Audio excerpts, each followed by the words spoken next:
Hello again everyone, this is Natsu. I am so excited to announce that my own book has been released. In this video, of course, I want to talk about what this book is all about and how it's different from other English learning materials. Before we dive in, I want to talk about the mindset behind my approach to learning English, if that's okay. When you start feeling stuck with your English, what would you do? Do you change the way you study or do you take a break for now? Well, I think both of them are fine. I mean, I've done it before, but I feel like there is one thing that many people don't look at. That is, before working on English, let's work on ourselves. Yes. Okay, you feel shy when you speak English in front of people, but you get nervous when you speak Japanese too anyway, so probably now is the time to reflect on your own self-esteem and find a new way to feel confident, regardless of your English skills. Okay, you can't seem to stick to the study routine, hashtag New Year resolution. However, have you ever thought why you don't feel motivated in the first place? What does study mean to you? Have you got any negative association with study? Why are you so hard on yourself? Is that because it's English? I don't think so. It might be from your culture, your family, school. So I do believe at its core, learning English is about reflecting on your own stories. It's not only about memorizing and answering questions. Well, you need to tell your stories in your own words. Now, I want to stay humble though. I do believe there is something wacky, in a good way, of course, about what I share, which you don't often see in other English learning content. That is exactly this idea of you first before English. So it's not vaguely, yes, I want to improve my English. No, I've got something I want to say, and to achieve that, I have to improve my English. But as you can see, I love journaling, both in Japanese and English. And since I started journaling in English, I started feeling liberated. Also, I started feeling a sense of clarity as well, and I was like, wow, this is why I'm learning English. And I found myself not being in the simply, let's improve English kind of game anymore. This book right here, I wanted to write a book that school education, English education didn't support back in school, which is let's find what you want to say. Let's dig out your own stories and put them into English. Well, enough intro, I guess, guys. Now is the time to introduce my book right here. So the structure of this book is quite interesting. Half of the book, I would say 1/3 of the pages, it's about mindset, because I do believe that's the foundation of learning English, and I wanted to make a book that you can go back anytime. So I share some real episodes from my own English learning journey and some insights to help you to stay grounded and keep your eyes on your true goal. And after that, it's about journaling in English, obviously. And it gives you the structure. It gives you the process of how to approach it.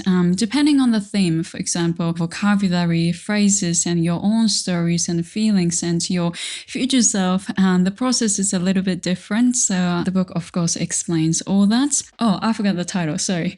The title is 365日の夢を叶える英語日記. As the title says, it's got 365 themes. In this video, I'm not going to go through all the details because it would take hours. So I have made another video and the link is down below. If you have already purchased my book, thank you guys. And if you want to make the best of this book, I explain all the tips and stuff to use this book. So check it out. And if you're interested and if you're not sure yet, please check out the video as well. Link is down below there. In this video, I'm going to show you 2 special details about this book. Number 1, I respected this idea that everyone is different and there is no right or wrong answer. What I like about journaling is everyone writes different stories in a different way. And in school, we read and copied exactly the same sentences. I feel like many of us are still playing the same game. We repeat the stories and sentences from other people and we feel like we are studying, but what you really want to do is you want to tell your own stories. So this is why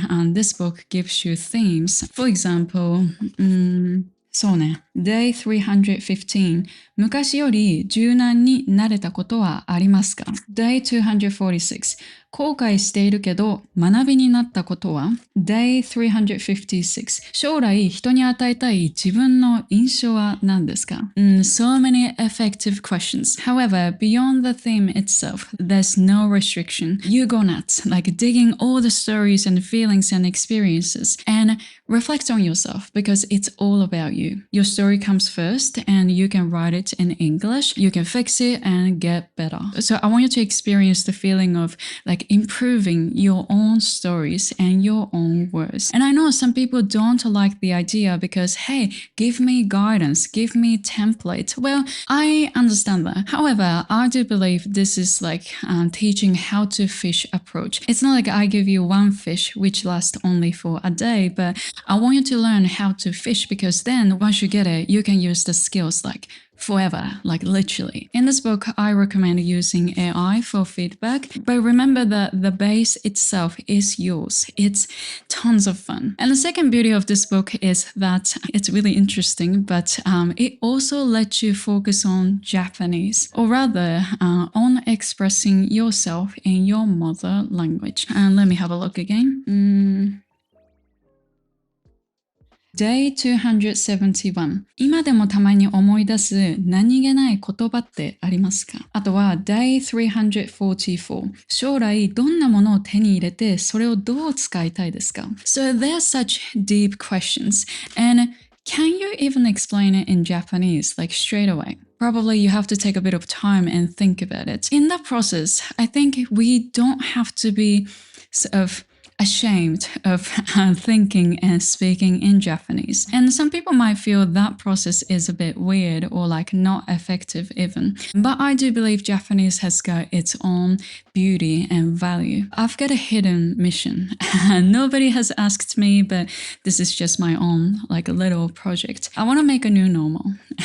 Look, like some people say, I get some lovely comments like saying like, hey Chinatsu, I love your English. I love how you speak. I tell you what, like I love my own English. I love my own stories. I love the expressions I use. And do you know why? Well, because I'm very, very unapologetic about like putting the essence of Japanese into my English. And I know that that's where I can stand out and shine. Look, my stories wouldn't be here without growing up in Japan. So what I saw, what I heard, and, basically growing up in Japan and school, Japanese books and my friends and all the people, they're all part of me, part of my stories, and they exist in Japanese. So I can't separate Japanese and English. Like I really can't.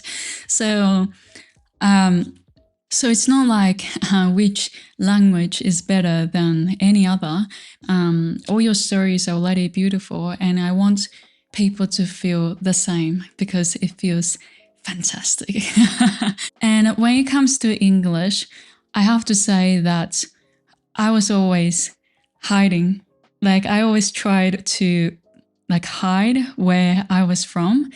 And it's about hiding, but now I'm not hiding anymore. And as I said, it feels great. So, I don't know why I'm so emotional today, but probably it's because my own book is right here. I do believe that this book is so different, and I'm really confident with this. So,